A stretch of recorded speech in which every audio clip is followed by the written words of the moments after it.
Let's give it a moment here for the audience to hop in. Just to let everyone know, we are experiencing a little bit of technical difficulties today, so we are probably going to be keeping our cameras off, but you will still be able to hear us during the webinar, and we do not actually have any slides to share, so this will be more of like a podcast style, if you will. So welcome everyone, and thank you for joining us today. My name is Keith Spencer, and I'm one of our career experts here at FlexJobs. And FlexJobs, for any of you who do not know, has been the most trusted site for remote job listings since 2007. We are very excited to have as our guest today Beverly Jones, the author of Find Your Happy at Work, 50 Ways to Get Unstuck, Move Past Boredom, and Discover Fulfillment. And Beverly will be discussing a new approach to shaping your job search and your career. And for 20 years now, Beverly has helped leaders promote new productivity and engagement in their teams and assisted professionals in growing and thriving in their careers. Her work often focuses on building resilience, enhancing performance, managing time and energy, improving communications, navigating transitions in difficult situations, and learning to flourish at work and in life.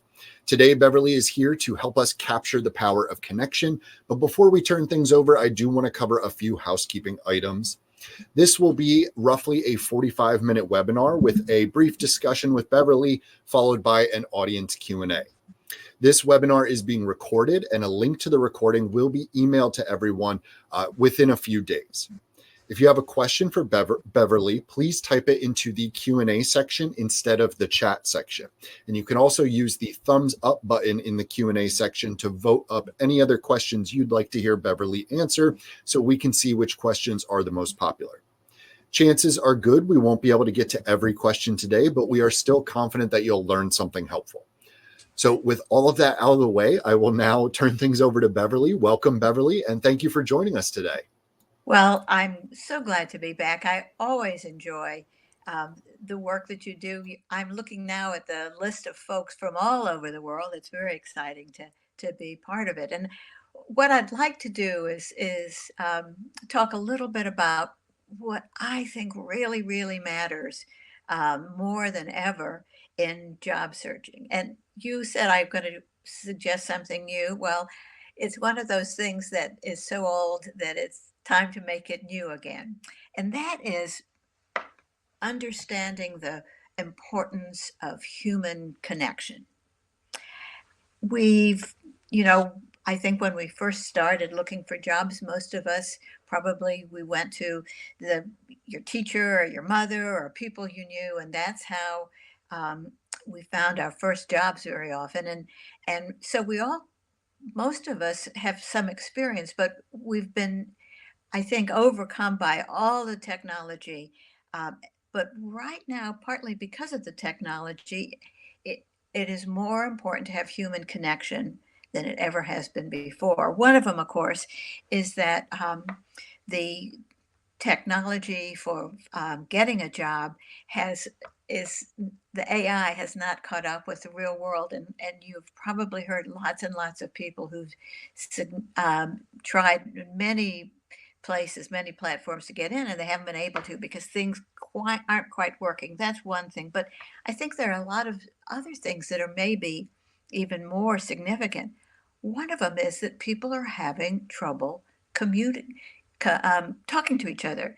They're having trouble connecting. They're having trouble just sharing information in organizations. And one of the reasons for that is right now there are 6 generations of people who are in the American workforce, probably much of the world, but certainly here.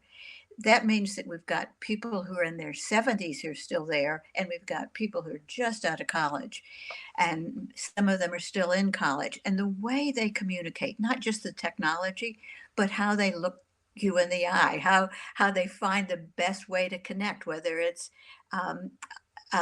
a message or it's an email or it's got to be person to person. There are many, many styles of communication at the moment.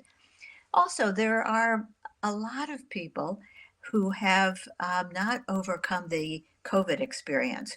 We spent a few years not being able to hang out with other people. That's a skill set.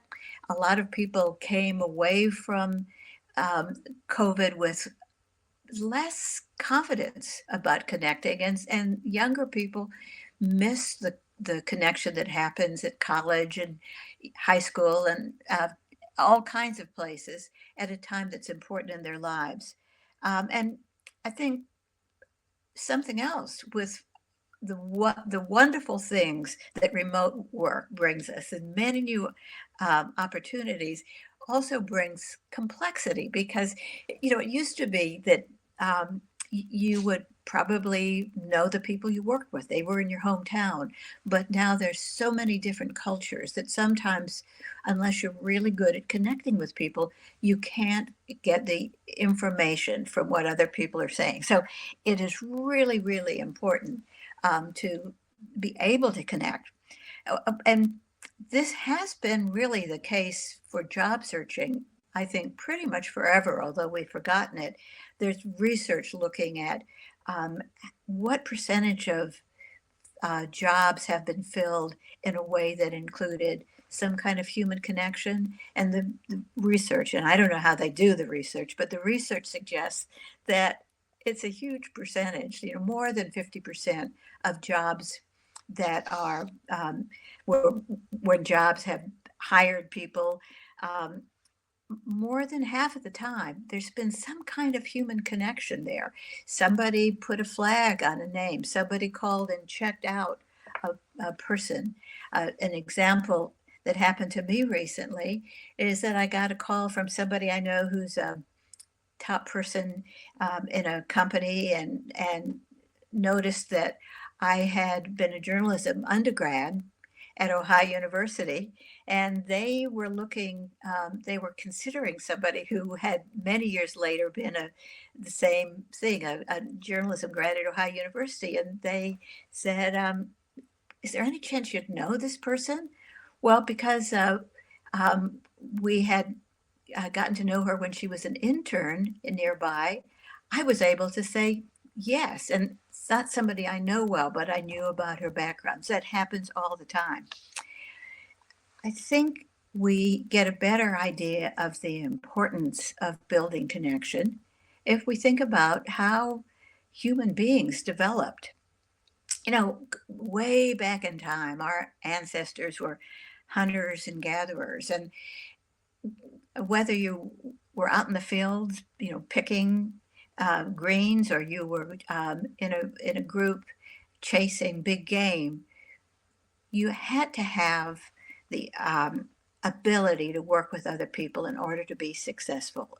If a group of people couldn't get it together to come up with a plan and work together, they were much less likely to survive. And people who were off on their own pretty much died by um, being unable to do the things that it took to get food. So we grew um, in a way that all of the people who knew how to connect were the ones who survived, and that got more and more ingrained as the centuries went by. The way people got together, the way they built trust, very often was through talking in very simple ways.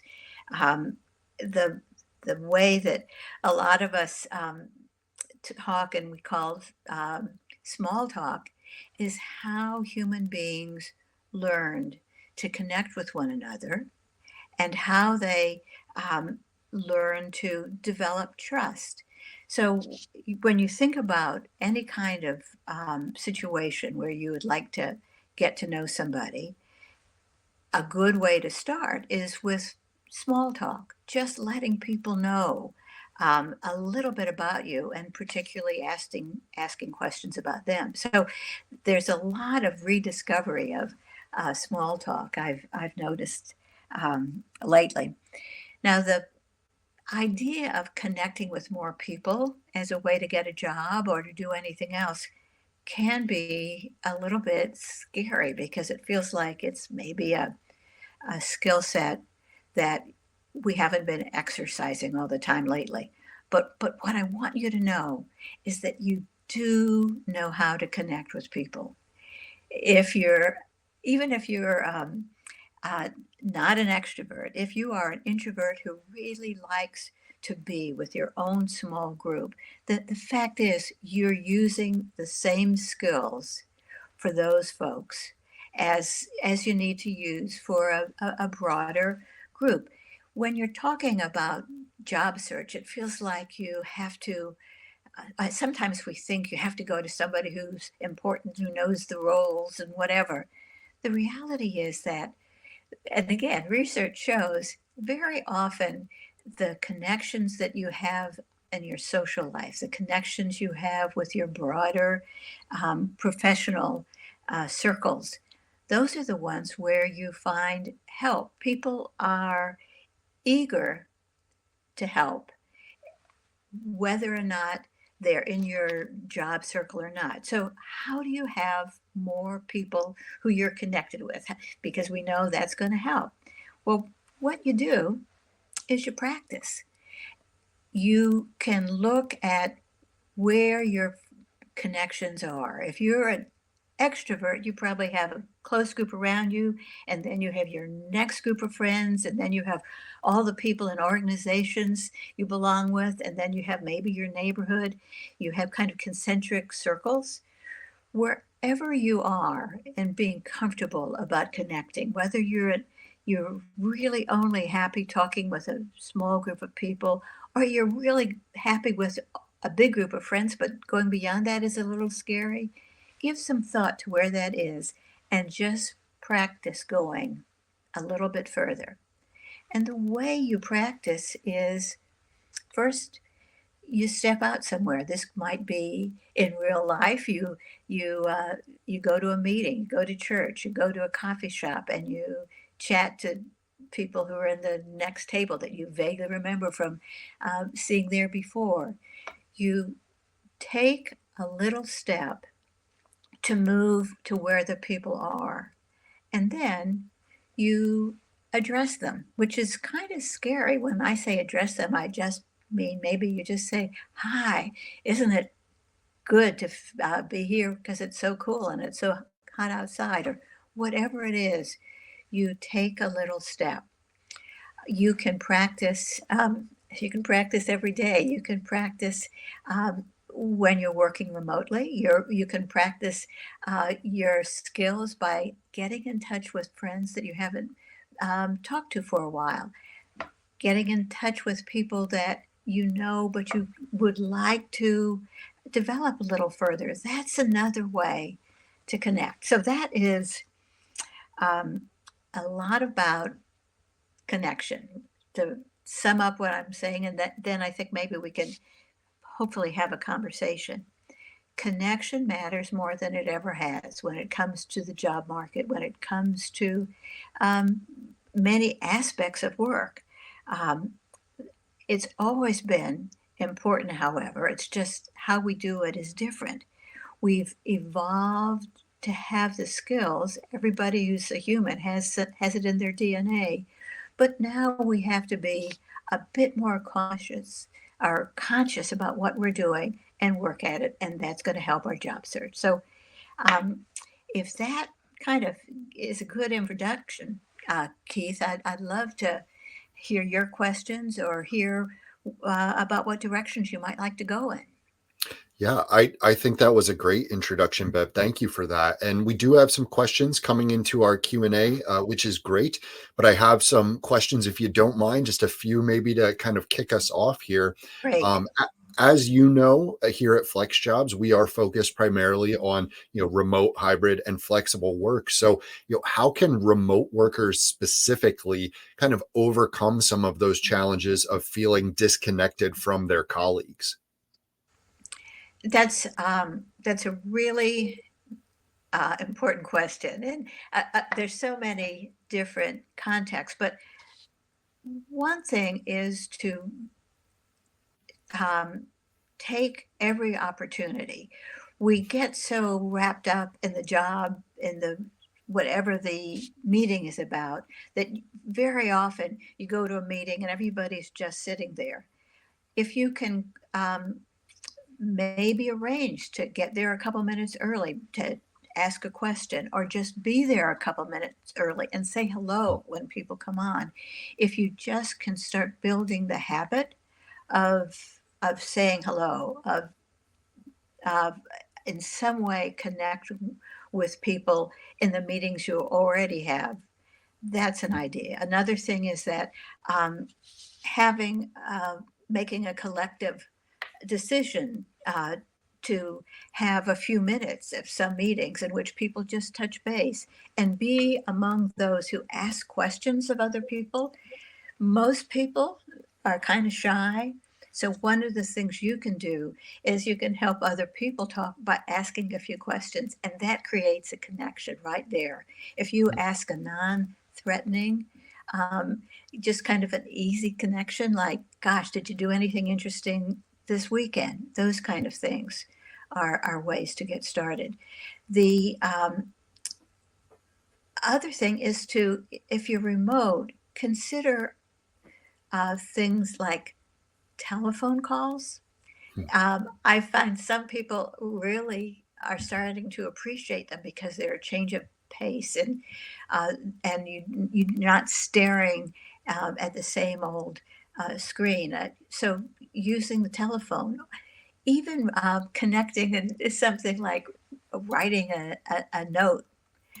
I've had a few handwritten notes lately that I've really appreciated, and Hmm. I think they're starting to come back. So anything you can think of to reach out a little bit, give yourself um, a challenge of connecting in some way, say 5 times in a week. Just Hmm. build the habit of making yourself spend a minute going a little bit out of your way. That will get you started, and you'll come up with things that work for you. Awesome.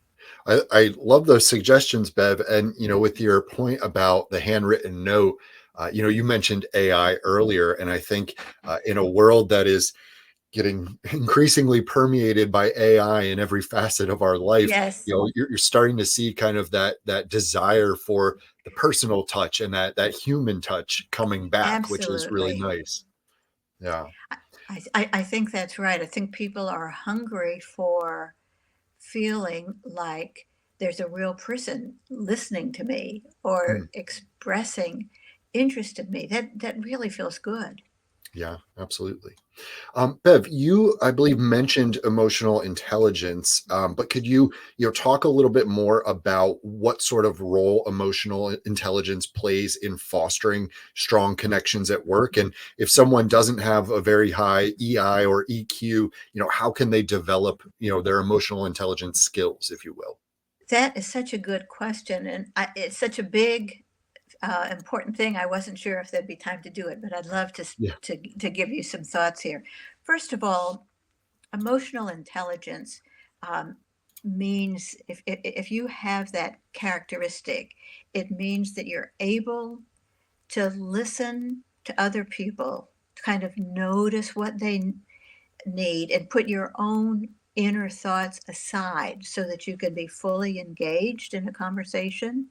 Mm. The one way to know what emotional intelligence is to notice sometimes what it isn't. Have you ever been talking with somebody? Maybe you're going up to talk to a client or a boss, and you've worked hard for it, and they're kind of flipping through their uh, uh, whatever it is, whether it's paper or their phone or whatever. They're just looking elsewhere. Maybe they're looking out the window.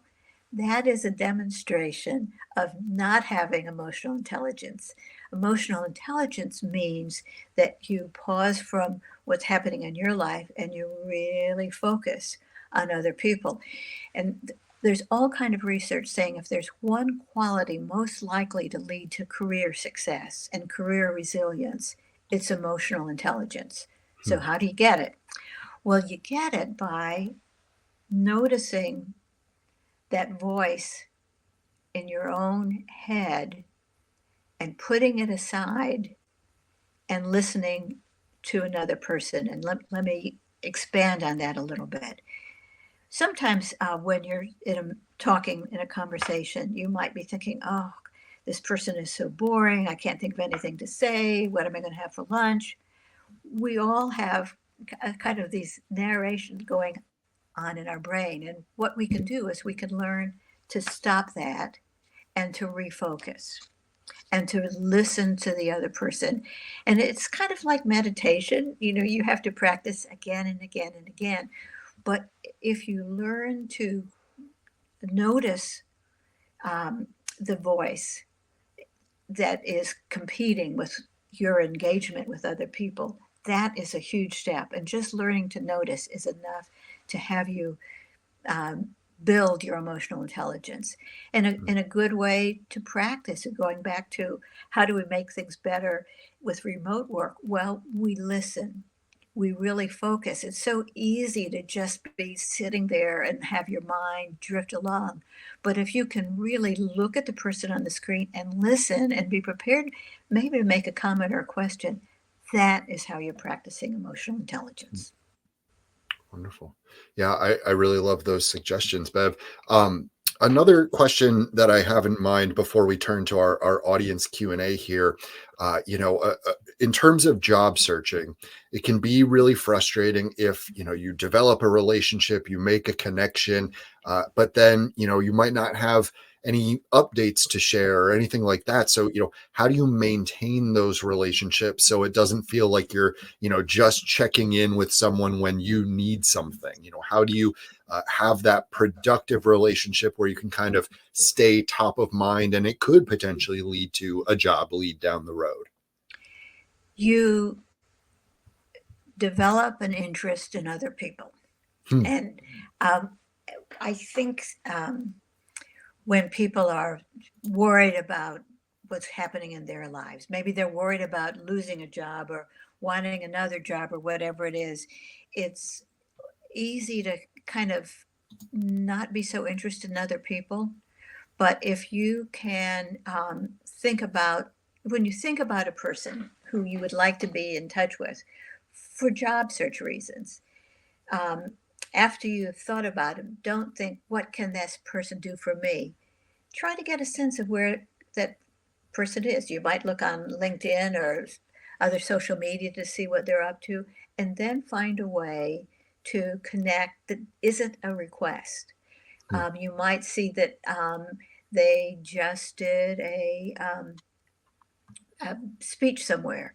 You can say, I listened to your speech on social media, and what really impressed me was this point. Thanks for that. This was a helpful talk.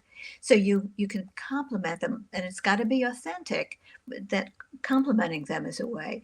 You can ask what they think about something. People love to give you um, information if it's easy. So say, I wonder if I'm looking at two things, A and B. Uh, I don't want to take your time, but what would you suggest? Would A be better than B? Come up with easy questions. One of the great, I was going to say it's a great secret, but it's an ancient knowledge, and that is human beings tend to be interested in the future and success of people whom they've been able to help in a small way. And you tend to remember the person you helped in a small way better than you remember the people who helped you. Hmm. So that if you see opportunities to help somebody a little bit, um, do that. Whether or not you're going to need them in the future, it doesn't matter. If you build a habit of helping people, including by giving them positive feedback, that is a habit that's going to bring you connections. Those people are going to remember you. And then when you're ready, when you really need something, you will have laid some ground. Yeah. No, I think that's really good advice. One other thing that comes to my mind that I've used before is, when you're having a conversation with someone and they've, shared some advice with you or given you a suggestion, you could follow up just to let them know, like, hey, I read that article you mentioned. That was great. Hope you're doing well. Just to kind of keep engaging with them.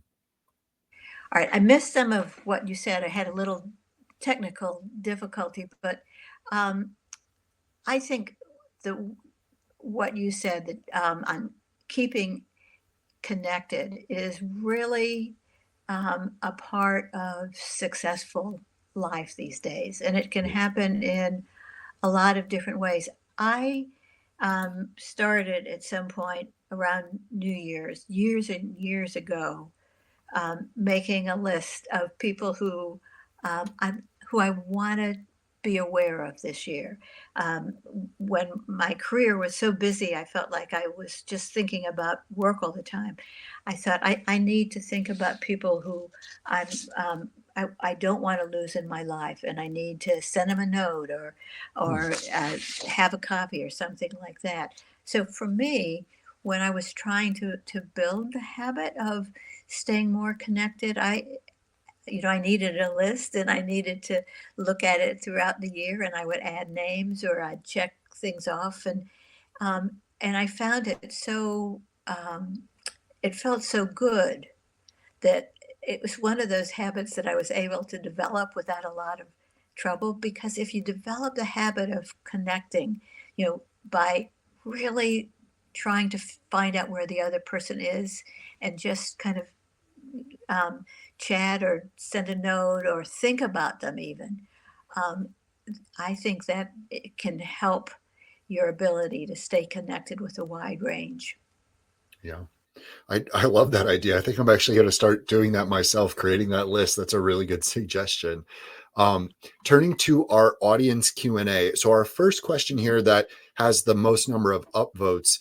You did just kind of touch on this a few moments ago, but just check to see if you have any additional thoughts to share. This person's question says, a lot of people don't like networking because it feels cheesy at times, and it feels like you're asking a stranger for a favor. So how can we overcome this feeling? You mentioned building genuine connections and putting the connection first. Is there anything else that you would add to that? Yeah. First, don't think of it as networking in the kind of crass way that you're trying to build a circle of people who you're going to ask things of. Hmm. That because that is crass. If you're only thinking of it that way, break your what you're doing into two categories. One is generalized connection, so that you're always reaching out, you're always planning in the future, you're always looking for ways to do a favor for somebody. You're doing that. There's nothing um, crass about that. That is how happy, well-adjusted, uh, human beings in good communities. That's how they live. It's just our community so spread out now. We've got to reinvent it. So there's nothing tacky about kind of reaching out to people. In Hmm. terms of asking for help, um, I think it's how you do it. It first you got to figure out when um, when to do it and what to do. There are times when you're desperate and you don't know where to begin. And I think most people are going to be responsive to that. So if you're desperate, you touch base with anybody and say, look, I'm really struggling here. I wonder if we could talk for 10 minutes, and then give them a specific question. Hmm. Um, People are much more likely, if you give them something specific they can do, like talk to you about what's happening in this sector of their industry, then you're not asking for something unreasonable. So, you can say, look, I'm really struggling here. People will be typically sympathetic to that. And then if all you're asking them for is some insights, that gives you a chance to have a conversation. And from there, you might learn what they really care about. And then you can send some information. You can send a link. You got me thinking about such and such, and I looked it up. I thought you might be interested in this. Lots of people are going to be too busy, but you don't have to have everybody be responsive, and nobody um, is going to like somehow be angry with you if you took their Yeah. time. There's no downside to this, really. If you really need it, there's no downside to trying, but you want to do it smartly. So um, the the way to uh, ask for help, again, it's got to start with something small, start with something um, that may be the beginning, not the ask. In other words, Mhm. ask for a couple of questions about the industry, look for a chance to build a relationship, maybe make your big ask later on. So know that this is a multi um, step activity here, and Yeah. um, and don't be afraid, because everybody needs help, and it's perfectly legit to ask for it in our society, in our business world, in our organizations. Asking for help is smart, as long as you're not being a nuisance and you're asking for things that are unreasonable. Mm. All right. Wonderful. Yeah, I think a lot of people view networking as almost a competitive sport, whereas, building connections, that is just, focusing on the relationship itself. So I really like that advice. Can I just comment that Yeah. it's um, it's kind of fun to practice building connections outside of the context of job search, even if job search is what's giving you um, the kick to, to start doing something. And if you practice connecting with people in small ways, it can be amazingly uh, meaningful and downright fun, Yeah. because again, we are um, built to want to be in connection with other people. So no matter what happens in your job search, no matter where you are, if you're at the beginning or you feel like things are in crisis, just keep practicing connecting in small ways with people in random situations, and start to build your skill and build your confidence, and build your understanding of what connection feels like. Yeah. I think that's great advice. Our next question here, talking about us introverts or quieter personalities. If people aren't necessarily comfortable going to an in-person event, or even, a cameras on a virtual networking event, or picking up the phone, as you suggested earlier, are there still some other strategies that you can use to create, some strong, authentic connections with people when you are, more reserved? Yes, and let me kind of elaborate on what I said earlier about kind of circles of connection and Sure. knowing where you are. Yeah. Um, what you do is the smallest possible thing that you can think of that will get you out of your regular habits. We all have regular habits, and we're kind of comfortable with them. And part of being an introvert is sort of uh, being shy about connecting in some different kind of way. So if you're if you really find it difficult, you can't pick up the phone, or you don't really like going to public places. First, someplace or another you're going, whether it's to the doctor or to church, or whatever it is, someplace or another, you are physically with other people. In those case, what is the littlest thing you can do that will help you connect with them? And it's probably asking a question. Mm. So identify, in the context of actual human beings, a way to slightly connect. um, just do something a little bit beyond what makes you comfortable. It's pretty much like that in a lot of our career. When we are right at the edge of um, our ability, and we can push a little bit further, that's when the leaps come. So Mhm. knowing, what it'll take for me to be a little bit better at this, and even though I'm scared, I'm going to try. That works in a lot of contexts of jobs, but it certainly works with people. Now, say If you work remotely, and you're really shy, but somebody says something smart at a meeting, text or email or whatever way you connect with that person, send a note saying what you liked about it. And praise is always better if it's very specific. So send a note saying you appreciated this because of this, or um, thank you for mentioning this. I hadn't thought about it. Give a little bit of praise or a little bit of thanks. That's always welcome. And it's doing something positive like that is easier than just starting from scratch or getting into something that might be negative. Are those kind of things the things that people might be asking about?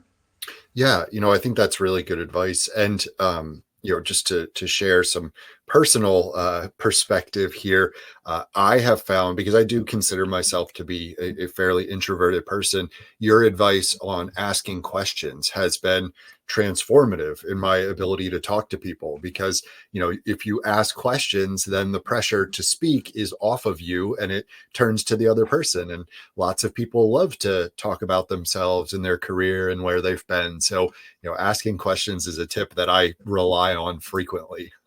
So how did you start?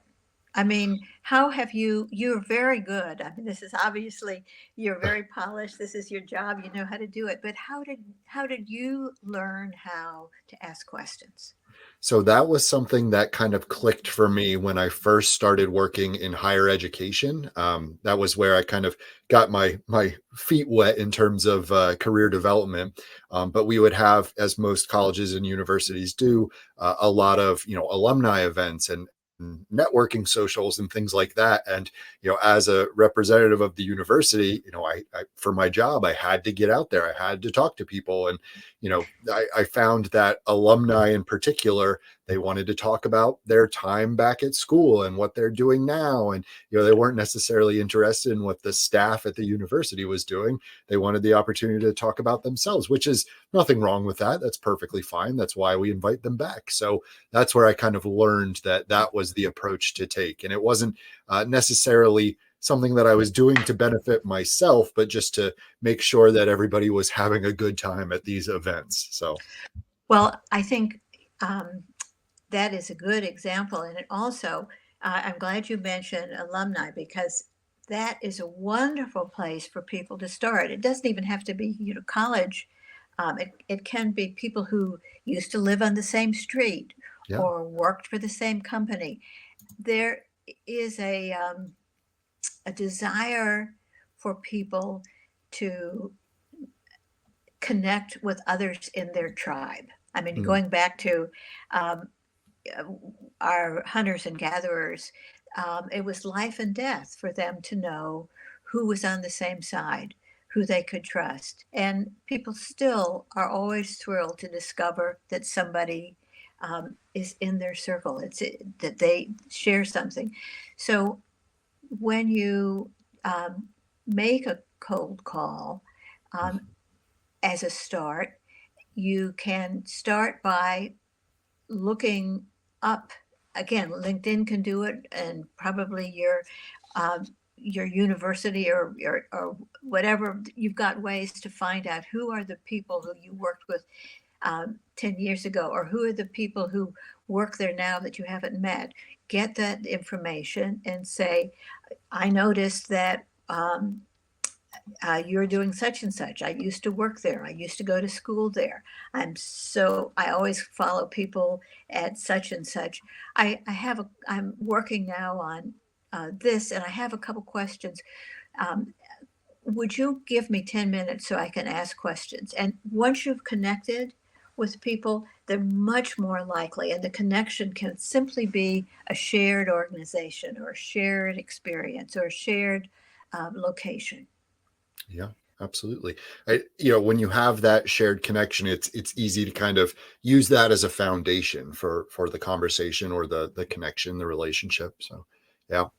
Um, Our next question here, this person shared that they are 60 years of age and they feel as though they are not getting job offers because of their age, especially when, hiring managers are quite a bit younger, like maybe in their 30s. So in terms of building connections intergenerationally, do you have any advice on kind of bridging that age gap to connect across generations?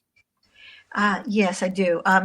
One thing, I'm going to give you a name of uh, an author who has a column.